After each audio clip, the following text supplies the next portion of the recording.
Welcome to a live coverage for the governorship election in Anambra State, as more than 2 million registered voters exercise their franchise to decide who becomes the governor of the state for the next 4 years. Now, 16 political parties, 16 governorship candidates, 14 male candidates, 2 female candidates will be jostling for the lighthouse in Awka in Anambra State.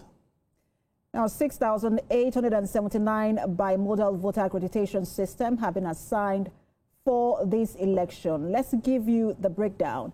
It's 5,718 for polling units, 183 for split units, 978 backups, and 45 registration area centers to serve as early morning deployment hubs in the 21 local government areas of the state. Now, 2,769,137 out of 2.8 million registered voters in Anambra State collected permanent voter cards, which puts the total percentage to 98.8%.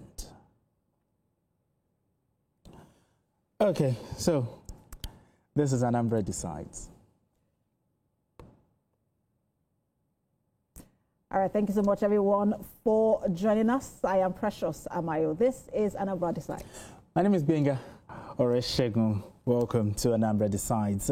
So far, from what I have noticed, following what's been going on since morning, it's been going smoothly, looking at the proceeding, although voter turnout has not been impressive, but not abysmally low.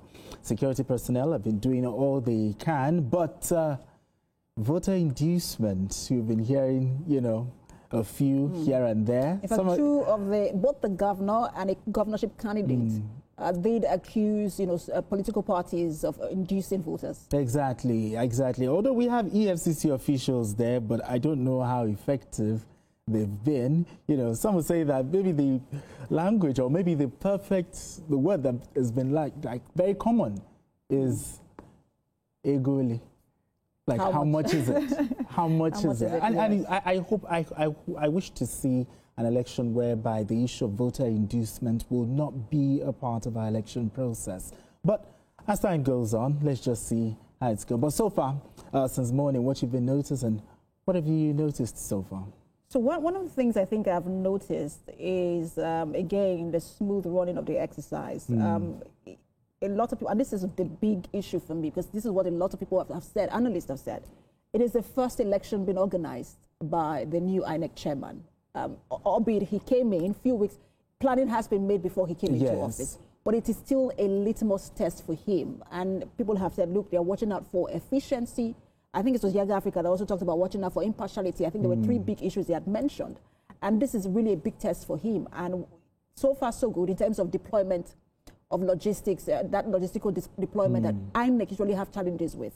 We've seen that so far, so good. There were reports of, not so, people didn't arrive, INEC officials didn't arrive so late, to their polling units. But we will get more feedback from observers and our reporters who are on the field. I think there's an improvement this time compared to other cycle elections when it comes to arrival of voting materials and arrival of election officials. There's been a sort of improvement. But I don't think it's fair when you just put all the blame on the INEC chairman, because the INEC chairman is far away. We have the resident electoral commissioner, we have the national commissioners, all of these persons, they are also, who is going to put them through their own... Well, you know what they say, being gone, easy lies the head that wears the crown. He wears the crown at this moment. So, all right, let's bring you some news updates from Anambra State. Governor Chukwuma Soludo and his wife, Noye Soludo, cast their votes at 1:20 p.m. at their polling unit in Iswafia. The governor carefully retrieved his voter card before casting his ballot and described the voting process at his unit as smooth and well organized, encouraging all residents to participate. Speaking to journalists afterwards, Governor Soludo alleged that a political party candidate was engaging in vote buying to influence voters at his polling unit. Very peaceful and going on smoothly.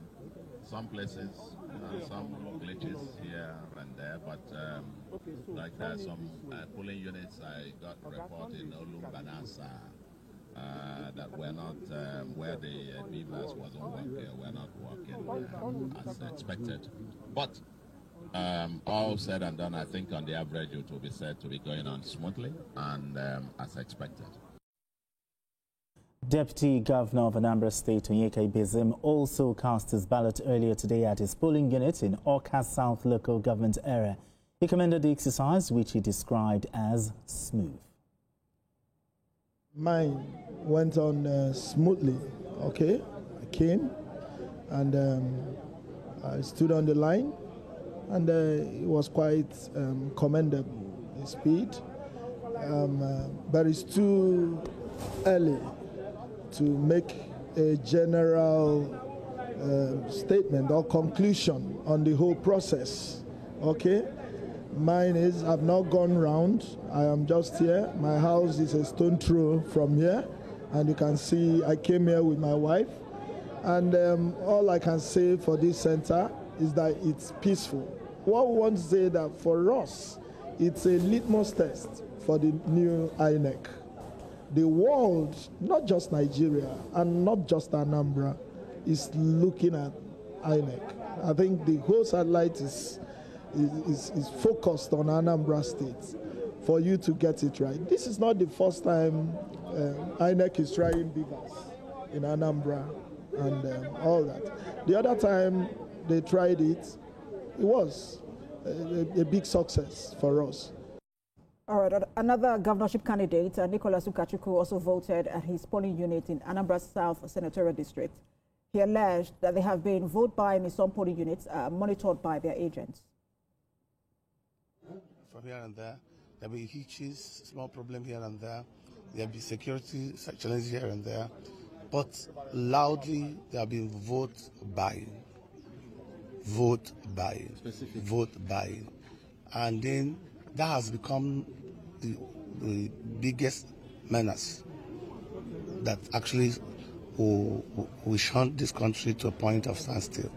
But it will come to a point that when people get the opportunity to be in power, they don't have to do anything.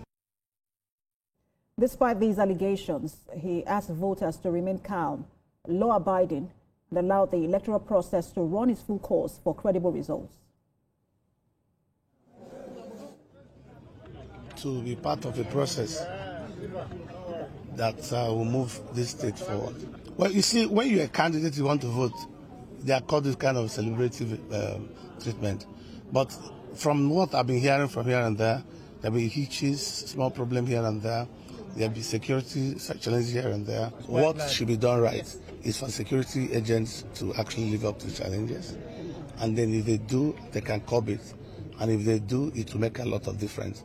And then people will be able to stand up, people will be able to wake up and do the things they should do when given mandate to.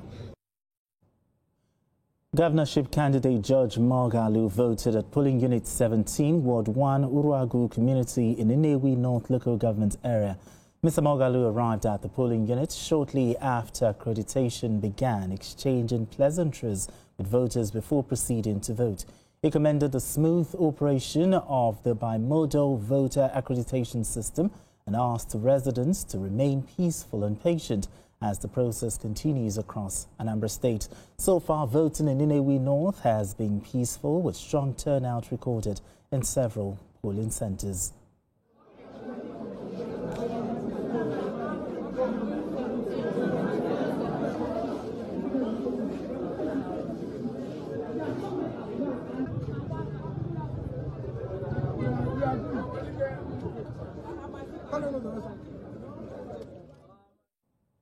Let's bring you more analysis of what's been going on in Anambra State. We're joined by Executive Director, Caring Advocacy and Advancement Center in Africa, Ezenwa Wangu. He joins the conversation from our Abuja studio. Before we bring him in, let's tell you that I will also be bringing our reporters in to give us an update from the field. Good to have you join us, Mr. Ezenwa.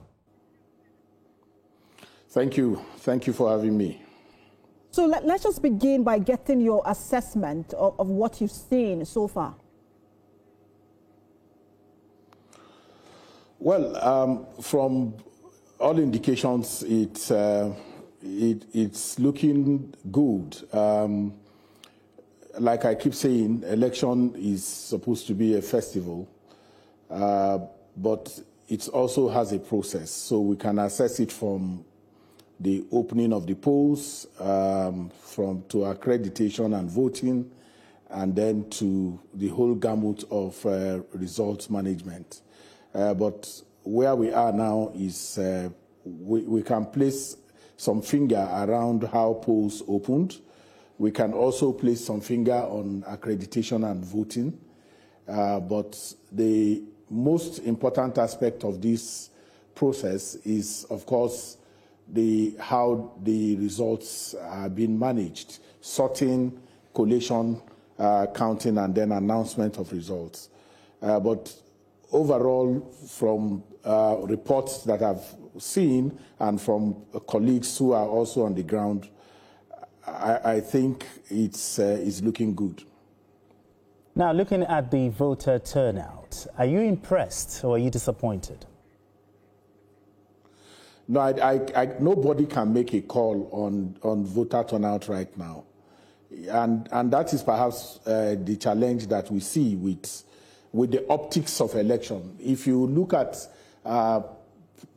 polling stations, you are likely going to see a lot of people. But there are people who are in the polling precincts that are not necessarily voters, that are coming to participate in this festival. So we'll have to wait to first and foremost know the number of accredited voters in the state, the number that eventually voted, and then it is at the end of the polls that we are then able to make a call on turnout. And remember that we are talking about 21 local governments in Anambra State. And so I think it's important that we wait through the process to be able to make that call. All right, Mr. Wango, we'll put you on hold as we bring in a reporter who is live for us in Anambra State, Nena, to give us more update. Nena, as we listened to some of the candidates, there was just one recurring statement they were all making, which is vote buying. You have been with the police, or you are moving with the police. What more can you tell us? Has any arrest been made? Did the police also mention the issues around voter inducement? Okay, no, there are no cases like that. The places we monitored, we went to Ihiala, I am alone, and we didn't see cases of vote buying, either cash or any other kind of inducement, because any party official or member caught doing that knows already what the person is in for, and this is against the ethics and what is expected during elections. So we didn't notice any kind of vote buying around the areas that we visited. Now, from your observation, how widespread are the reports of voter intimidation or harassment in today's election? There was nothing of sort. Everybody came out peacefully, and they exercised their franchise. It ought to be. People were just, moving around freely, casting their ballot, doing their thing. There was no kind of intimidation or bullying. Everywhere was just okay. Sometimes, at the few places we visited, you would just feel like it's a merriment going on. So everywhere was just calm, and people did what they were supposed to do. And then there's some areas that the police had identified as hotspots or flashpoints. Urumba North and South are part of it. Ihiala is part of it. A couple of others. I'm just wondering if any of those flashpoints were visited by the police and what report you can bring us from there. Yes, the police visited Ihiala, I am alone, and think Obaru. I'm not really conversant with all this places, but we were at the places they call flashpoint areas. So we were there, and I can confidently tell you that we didn't notice any kind of violence. There was no threat to life.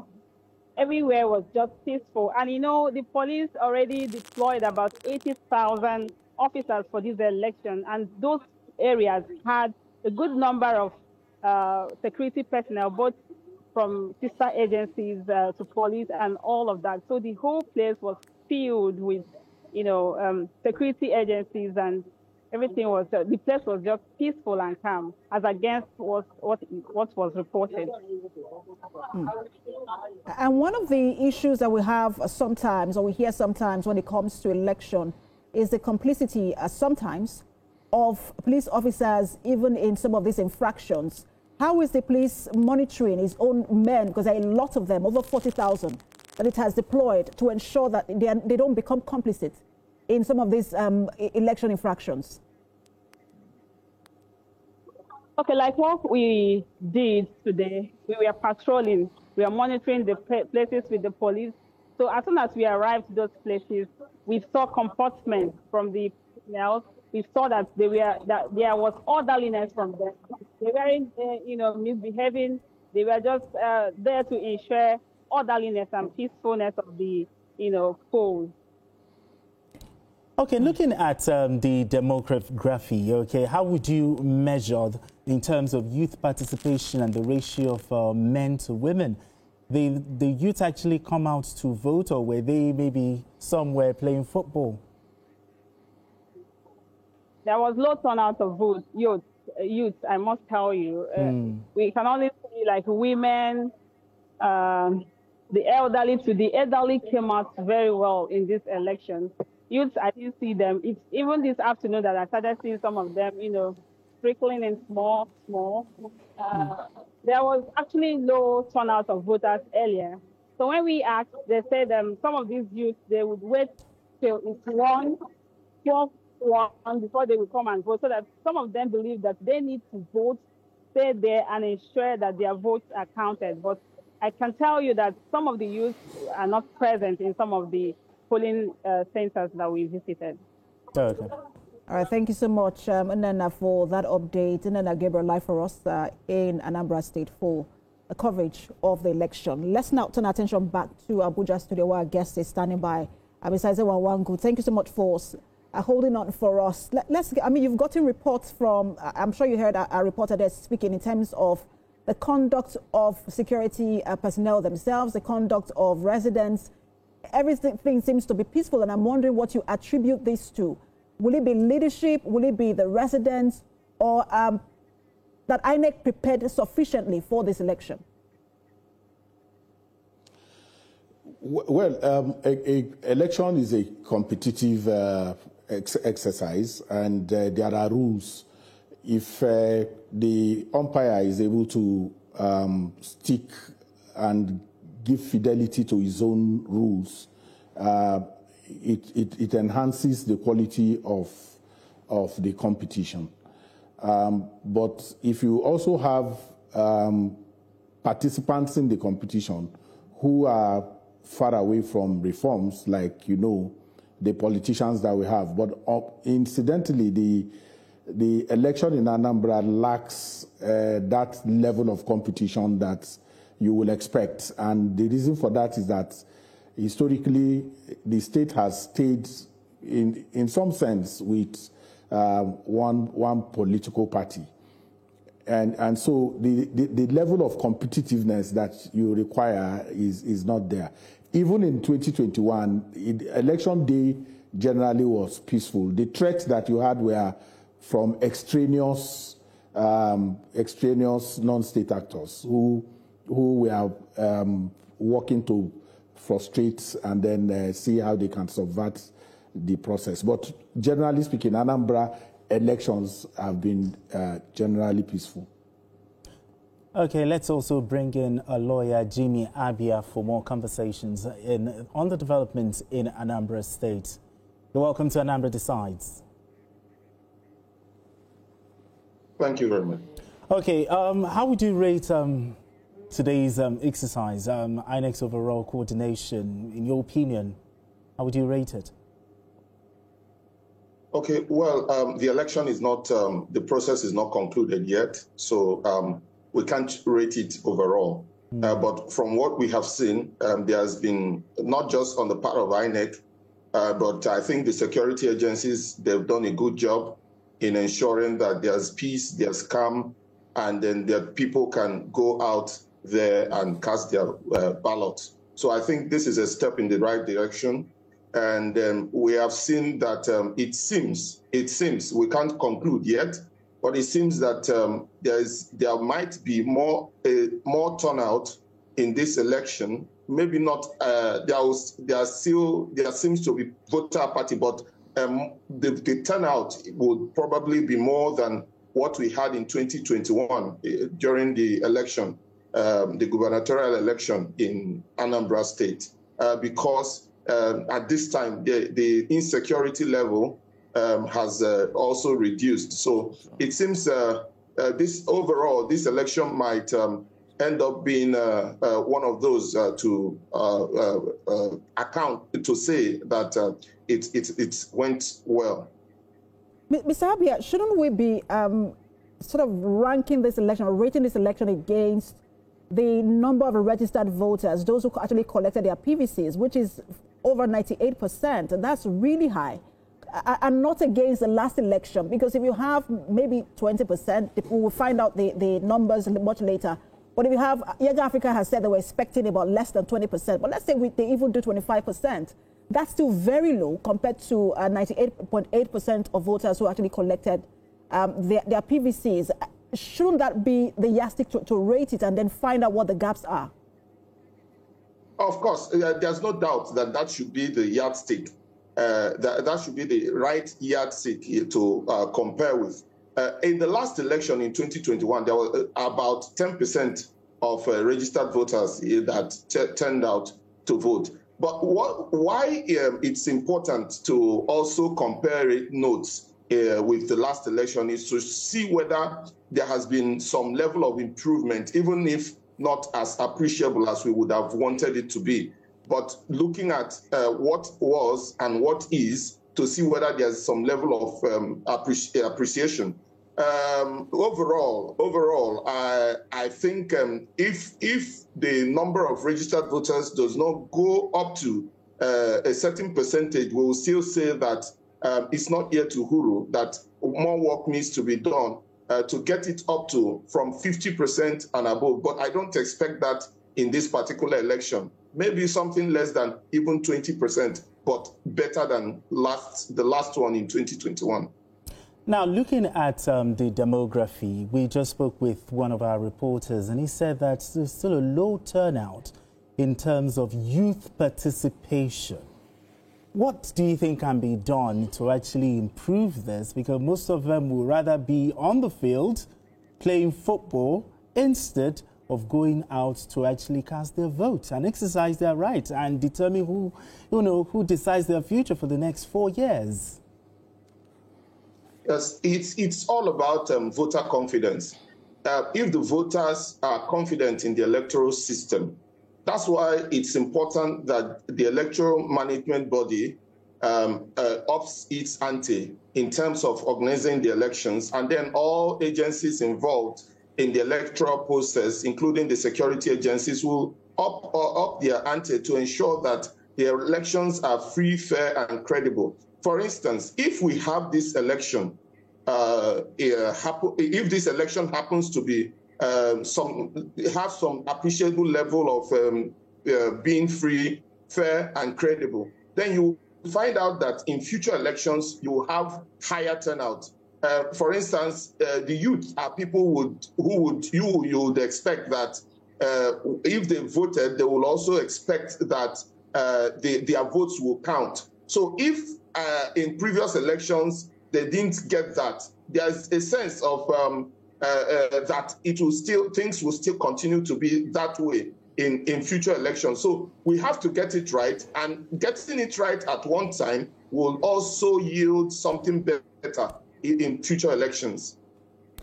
Let's bring in Mr. Wangu back to the conversation, because the point that Benga has raised is very crucial. It's not just for Anambra election, it's something that we see most times in elections where the elderly, who really would say, well, in terms of deciding the affairs of the nation, that burden should be off their shoulders now and be placed on the youth.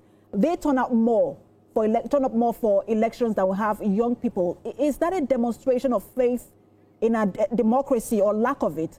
Or, to what extent voters actually feel secure? Well, we also have to unpack the demography that participated in the voter registration, because voter registration is also part of the electoral process. So if you are talking about turnout during election, there are a lot of other issues that play. For Anambra, you have to get back to, say, 2017. You have to then get back to 2013, thereabout, and see what the figures were. The figures were still abysmally low. In 2017, it was about 14%. And in 2021, 10%, which is very above even a national average. So what could have been the reason? There are many reasons that you could. First, there are socio-cultural considerations. How do the people see government? What does government mean for them? Is government very absent in a way that they don't feel a connection to it? If people drill their own boreholes, they provide water for themselves, they provide power for themselves, they provide, health for themselves. Sometimes what it means is that there is no connection. You have to improve governance at all levels to be able to excite the people about why government matters, why government is important for them. That's one part of the conversation. Another one is, what is the quality of civic education that is available? Do people understand the power of the PVC? Do they understand what that permanent voters card really means in terms of how it controls whether they can even open their shops and when they can open it, that somebody who controls that state can determine that he wants to fumigate on the Chame market for 2 weeks and can decide to close it down. That's the power of government. And so if you don't have input in who controls your life in the way that it affects you directly, and you stay absent and say, oh, voter confidence, how do you know whether election will be properly conducted if you don't participate? You don't stay somewhere. And truth is that substantially power has been returned to the voter. That is why you continue to hear the issue about vote buying. The meaning of vote buying is that the politician now recognizes the power that the voter carries and goes to him or her and says, let me give you money for you to go to vote for me. What the voters are doing with that power is also important in putting on the table for conversation. Now, so quality of civic education, quality of governance, and the infrastructure of election generally is also part of why you have low voter turnout.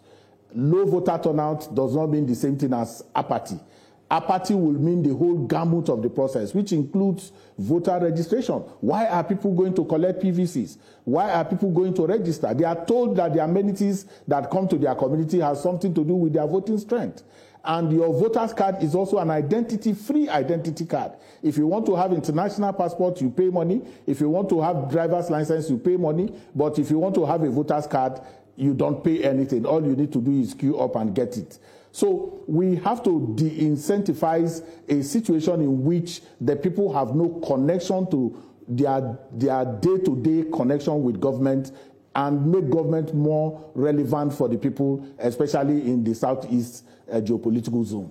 Well, I like the fact that you mentioned voter inducement, vote buying, and also voter education. I might want to think that I thought political parties should be responsible for voter education. Why are they not doing it? And also in the area of vote buying, every election, most of the time we see EFCC, showing their presence at the polling stations, but yet vote buying still goes on, left unabated. My question is, how effective has it been, even though we have EFCC right there, and yet vote buying still takes place?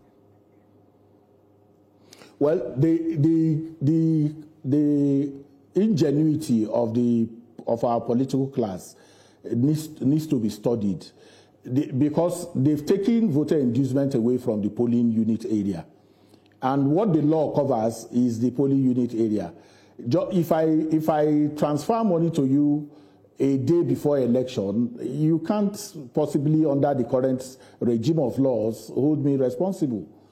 If I ask you to go to a POS in a particular area, go and take money to vote, and it is not within the polling unit area, you can't go to every POS person and say, why are you dishing out money to people? So we have created lacunas in the law And unfortunately for us, the people who also make the laws are politicians who deliberately leave these gaps. So we have challenges with consequence management as well. You know, so the police will wriggle his hand and say, oh, you know, it is INEC that needs to activate. If people are doing the wrong thing, INEC needs to tell us to arrest those people, which is a dereliction of responsibility, because the law empowers you to enforce all laws. And all laws means whether they are electoral offenses or, you know, whatever offenses that people commit during elections. There is no particular, if somebody, you know, beats up someone during election, it is a crime under the law, ordinarily. It does not matter whether it is committed during elections. So we also have the issue of, now you hear police say we deployed 45,000 thereabouts boots on the ground. But what is this? How do we rate the service delivery? Who counts the 45,000? What does it mean in terms of the number of, you know, offenders that are arrested? You know, so until most of these consequence management issues are put on the table, people who commit crimes will get away with it. And by the way, there is Anambra. You also have the issue of promissory notes, where people have made promises and said, if you vote for me, I will give you so amount. They are taking advantage of the lacuna in the law, but everyone knows that that is voter inducement, even if it is a promissory note in the true sense of it. So the challenge is the lacuna in the law and the attitude, the character, the nature of the kind of political class that we have, that is always more interested in dubious advantage than in obeying the law as we see it currently. Interesting comment to make there. Please stand by for us, Mr. Wangwa and Mr. Abia, as we get more updates from the field. Now, barring any last-minute change, voting is expected to have ended at 2:30 p.m. until the last person on the queue votes. Sorting and counting has commenced in some polling units. Voting started early in most polling units, monitored, and although there have been allegations of vote buying, the exercise have been largely reported as peaceful. TVC News senior reporter Ken Amici is with the Independent National Electoral Commission. He joins us live on Anambra Decides. He can give us update. I know you are with INEC. Has INEC reached any decision on this in terms of when voting should end at polling units? All right, Precious. We know the timing for the INEC for the voting to actually be concluded once it starts by 8:30 in the morning, and then by 2:30 nobody is standing on the line. Definitely that polling unit will be, you know, the result there will be collated and the result announced. So, but what we are seeing is that there are a lot of polling units that we have a lot of people still on the queue, while it's still by 2:30. So definitely what the law is that they should vote, or they should cast their vote before they can close that polling unit. So we have a lot of, there are still some that have we thought that probably they will have a lot of turnout of voters, but like what we have witnessed in past election, there have been voter apathy in some polling units in Okasats that I monitored, and though you say that there are measurable size, some commendable sizes of voters that came out in some parts of the state, but I'm right here at the session room of the United Nations supported Democracy for Nigeria governance, and they actually, you know, on what is happening on the feed right now about the issue of vote buying, has really raised ugly heads, and with a sophisticated way of actually these people perpetrating this art of vote buying. And of course, there are places of intimidation on the feed, and the security situation where even a core member was actually missing up. But all them, it's been for a averagely good conduct of election in Anambra governorship election. Okay. No major incidents per se. All right, Precious. All right, tell us more. What's going on? Talking about cases of vote buying. What more can you tell us? Now, because of the attention has been drawn to vote buying, and because people are monitoring, there's a sophisticated way of actually buying these votes, transfers or, giving signs and all that at the polling units who you vote for. And then there are people who are there monitoring, and definitely after that, they will send the money to the person that has done their bidding. So I think that, the people that are perpetrating this are learning new tactics in buying people's conscience in voting. So that's one of the things that was noticed in this election. And of course, we have people being intimidated. And then, all right, permit me to button. I mean, this doesn't look like the INEC situation room. Where are you? And also, why are you not at the INEC situation room to tell us what exactly is going on there? Okay, we are not at the INEC situation room right now. We are at the observer situation room, the European Union observer group. They actually are monitoring this election as well across the length and breadth of Anambra State. So we're here to actually sample their opinion on independently monitoring this election to ensure that, it's not that what the electoral body is dishing out, but what they have observed from their own independent sources. And they have all their members, all their staff across these 21 local government areas of Anambra State monitoring. And I actually encountered one of them representing TAF.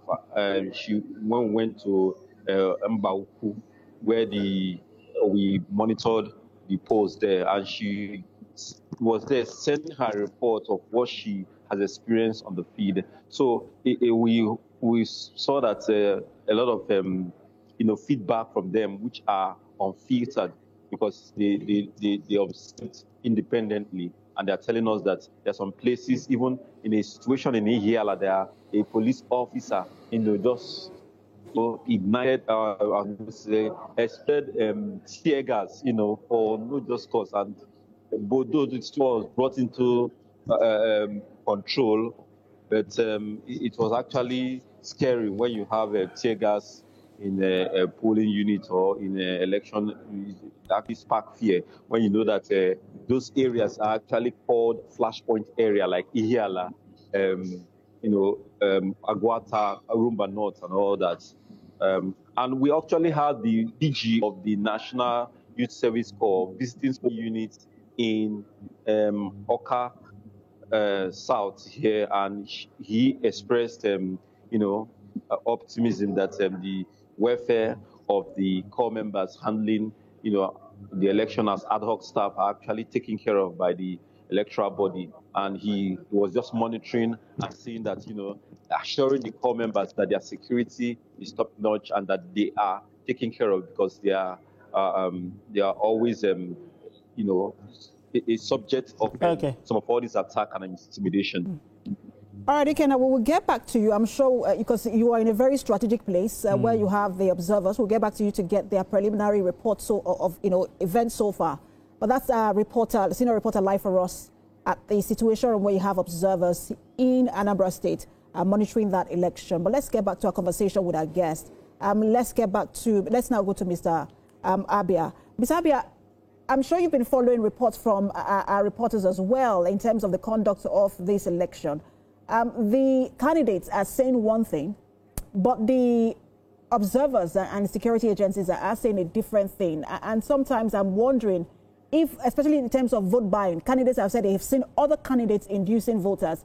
Do you think that that's just a political statement to sort of make the opponents look bad, or that the police are not really, in terms of being up to task of catching, even if AFCC, of actually catching those who are involved in voter inducement?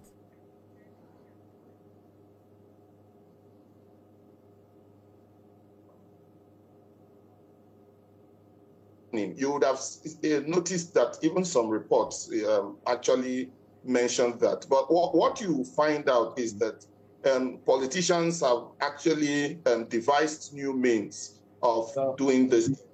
So what you find is that sometimes they have to call people out and then get this money across to them, not at the polling station now, not at the polling unit now, but somewhere aside. Sometimes you might see this money is being given through POS, or sometimes like you found that a candidate actually promised that to send a particular different sums, to different people if he gets their votes. So there are different means, which politicians have devised to do these things. So I don't think the candidates or their supporters who are mentioning these things are just crying blue mother when there's nothing. I believe that, to an extent, it is possible that some of these things have happened in certain areas. All right, Mr. Nwagu, talking about voter participation, voter turnout, and so some would want to argue that the level of education, when you compare the northern Nigeria to the south, okay, the south actually comes out first. But when it comes to voter turnout and political awareness, the north is always, at the front burner. You're always trying to be, talk about voter turnout is always high. I want to ask, why is this so? Okay, they are still on your vision. Well, it's a pretty a bigger conversation. Go on, Mr. Wangu, we can hear you. I said this to go into conversations of relativity in turnout between the north and south has something to do with what I told you earlier. There is, the Anambra, for instance, most of the southeast states have always had a situation in which governments have been not particularly too relevant for community help. Most of the facilities you see in communities are built by the muscles and strength of members of those communities. And so government does not really, and for a place like Anambra that is upscale in terms of, enterprise, private enterprise, you will see that even the chairman of the Onitsha main market that is closed down today for this purpose of election was on air yesterday saying what this means to them, that it means so much to close the market on a Saturday. So if you are looking at the play within the southern part of the country and the north, power and government means quite a lot in the north. But in the south, quite a lot of people, as we say in local parlance, they no send government. They are government on their own. They provide their own water. They provide their own medicines. The most of the schools that you see were built through community efforts. You understand? So with that kind of situation, you are not going to expect them to relate to issues of civic responsibility the same way somebody in probably other parts of the country will respond. And let's talk about the reports coming from observers. Because most times what we get is pre-election reports, preliminary report during the election and post-election reports. But how important is that preliminary report by observers, even just before INEC releases its own reports? Well, there are different kinds of reports. There are reports that are anecdotal, and there is a report that is data-driven.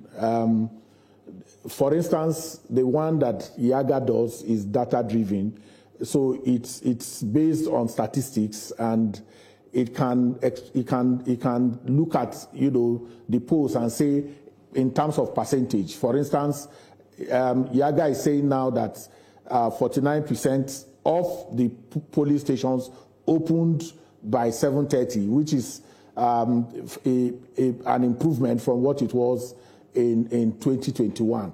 They are able to do that through random sampling. But there are those who, based on anecdotal reports and the rest of them. But all of these reports is meant to improve the process. So if you have a midday report, for instance, it can help the Independent National Electoral Commission, it can help the security agencies to be able to troubleshoot where necessary. That is something that is important, and it does not have to wait for the future, which is what election observation ordinarily will be. But you also now have situation room, the civil society situation room, that is not just also providing reports, but also interfacing with the different stakeholders to be able to ensure that things work more smoothly than it used to be. But what we need to avoid is to allow politicians to give us talking points, because the lens with which they view elections is different. The lens with which they view election is outcome,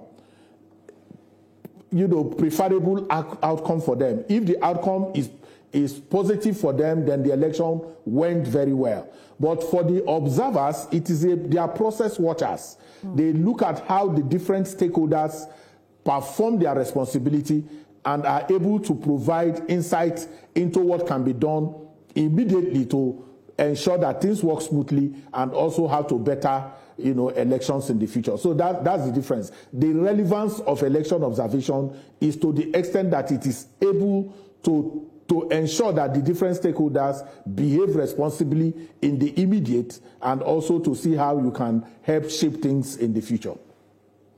All right, Mr. Abia, I'm going to come to you on this matter of voter awareness. For voter awareness, I believe political parties are supposed to be the one to educate voters, talk to them about, the things that they need to know. But why do you think Nigerian political parties, they don't really do that? I need your opinion on this one.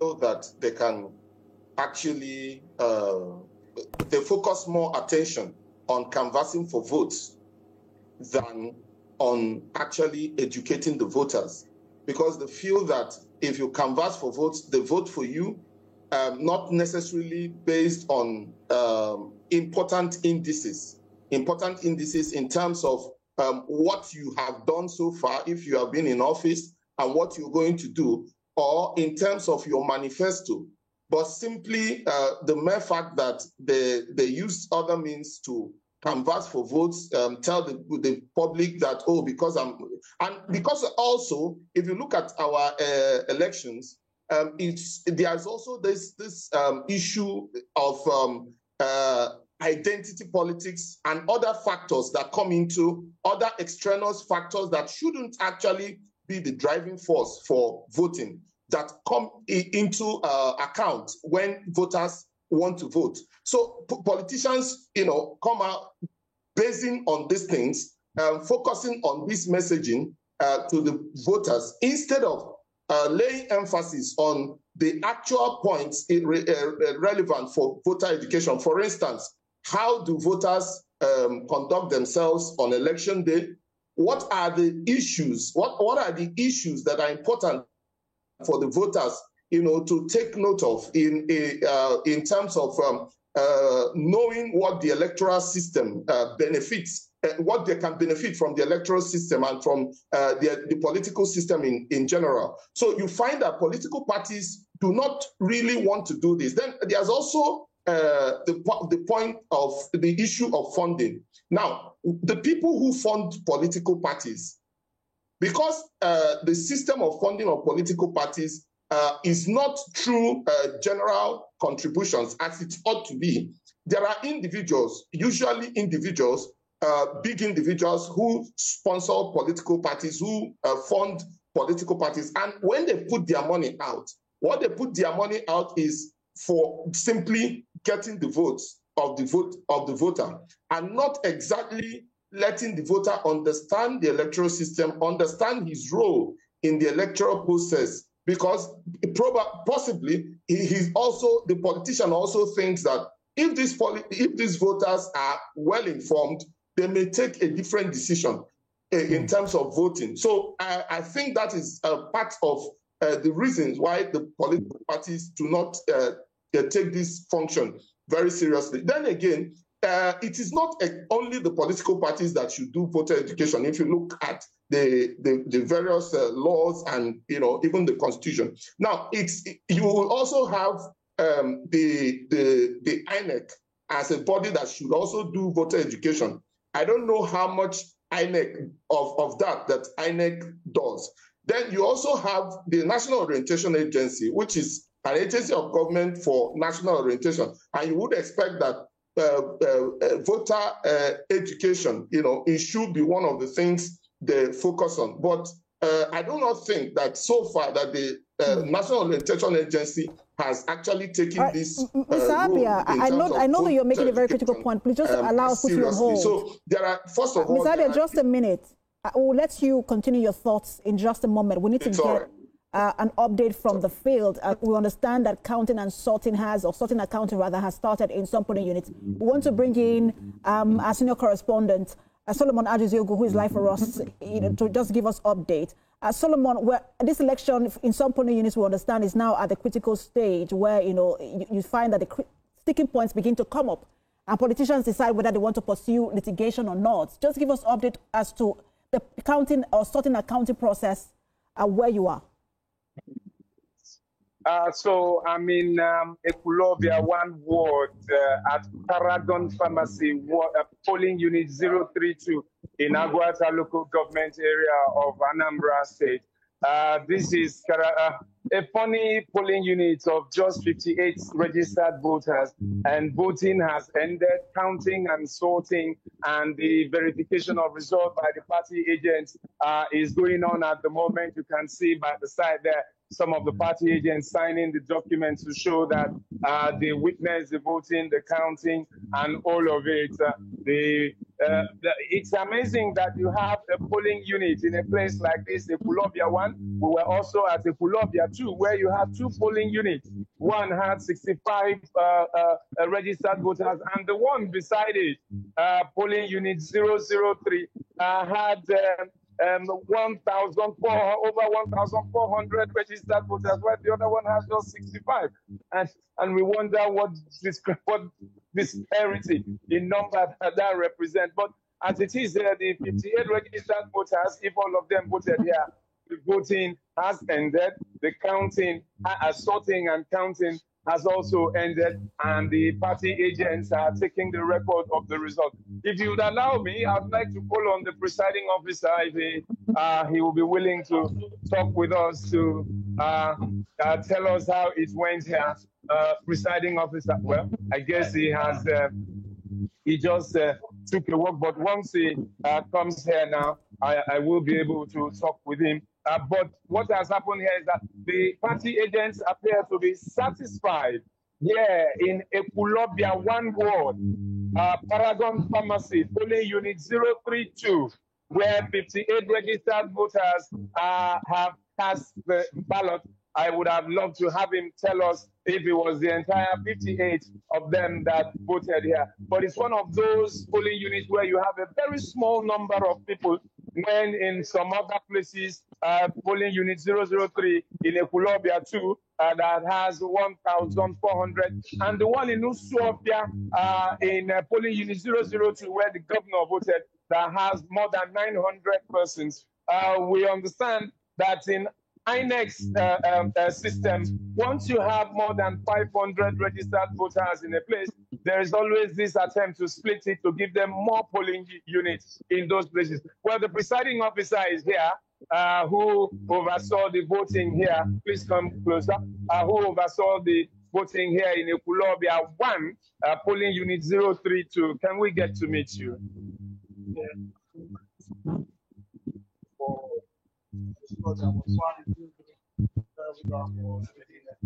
So tell us, registered voters here 58. So tell us the mechanics of the voting here.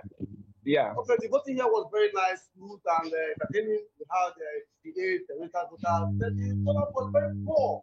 This time that those who come and vote. At the end of the day, we had 1 registered voters and registered voters out of 58. So we encourage people to come out to vote. as next. That's all. So you've heard it from what you said, the horse's mouth, the presiding officer here, who has just told us 58 registered voters, only 31 accredited to vote. Well, that's more than 50% of the registered voters. So if you take a sample here, then you say that there was more than 50% turnout at this polling unit, even though you think it is low. Okay. Yes. All right, Solomon, from what you've observed, how would you assess the professionalism and the composure of the polling and collation officers on duty? Well, you have seen the polling officer, the presiding officer here. He's been very professional. He put everybody in line. Before I came on to talk with you, you saw the visuals that were transmitted as he took time after voting. He waited till it was 2:30. Before it was 2:30, he announced to the people that when it is 2:30, voting will close, and then sorting and counting will begin. He did exactly the same thing he told them even before it was 2:30. And when 2:30 came, he began that. He began counting, he began sorting, he began counting, and then he showed everything. When some of the agents tried to get ahead of themselves to try to snap, he said, no, verification of the result has not been concluded. And then he took his time to get all of them to sign, to stamp the result, to sign it before he eventually allowed them to have their own copy of it and then to snap it. And Solomon, speak to us about, because again, the party agents are a major part of this election. One of the issues we've heard over and over again is that parties, for example, you have 16 candidates, but in some polling units, you will not have up to representative from 5 political parties. And then they take some of these results to the collation center or even to court in a place where they did not have party agents. First of all, speak to us about how many party agents are present in that polling unit. And then I know you started talking about it, the conduct of these party agents. Well, the thing is, you saw the picture of the party agents signing. I would ask the presiding officer, were all the party agents for the 16 parties present here, or how many of them were here to sign? Okay, we have few party agents present, especially those who were in the field. We have the Labour Party, we have the YPP, we have the APGA, and we have the APC. I thought one that was present at the during time of election. I thought you had also the ADC candidate, even though they did not saw a vote here, who also signed. Right. So you had that. So you had that. Not all the parties presented agents here. They probably know where they will do well and where they will not do well. So they will choose the battles they want to fight. But the party agents, you have just had the names of the parties that were here who signed the document to authenticate the result of the votes that are being cast here in Ekwulobia. One word, polling unit 00032 in front of Paragon Pharmacy here in Ekwulobia, Agwata local government of Anambra State. Okay, now just to add a little bit to what Precious said, how are the party agents and the observers, how are they reacting to the conduct of the counting and the sorting process? Do you think they look satisfied or maybe skeptical? Well, you saw it on TV. They say pictures don't lie. This is not just a picture. This was audio-visual. You saw the counting. You saw the agents signing. Nobody refused to sign, including the other party that seemed to have not scored anything. He signed because he witnessed the voting. And because he registered to be one of the agents representing a political party here, what did he do? He had to sign to authenticate, to validate the result. They did not protest. They were even very, they assisted the presiding officer to do what he needed to do. If they feel he was going out of line, they will say, no, we don't want that. And then the presiding officer will also tell them, okay, no, you can't do this, you can't do that. I think that there is a general resolve by the Anambra that this vote must hold. It must hold peacefully. It must be free and fair. So far, it's been free, it's been fair, If there are infractions, we'll get to know in some places. If there are, we'll get to know when the final counts come in. But here in polling unit 032, in Ekwulobia 1 ward, in front of Paragon Pharmacy, in Aguata local government area of Anambra State, voting has concluded. 58 registered voters there, 31 of them accredited to vote. They've been counted. We now know who won in this ward or in this polling unit. All right, thank you so much, Solomon, our serial correspondent live for us. I like the way he's calling the Ekwulobia. Even though he's an Edo man. No, he's, I mean, the 001, 002 polling unit. Thank you so much, Solomon. All right, we'll take a break now. We'll still have our guests, so we'll let Mr. Abia conclude his thought when we return. And then we'll just look at critically some of the things that Solomon said, which are quite critical. 65 or 68 registered voters, 31 showed up. We'll get more on that in just a moment. Stay with us, everyone.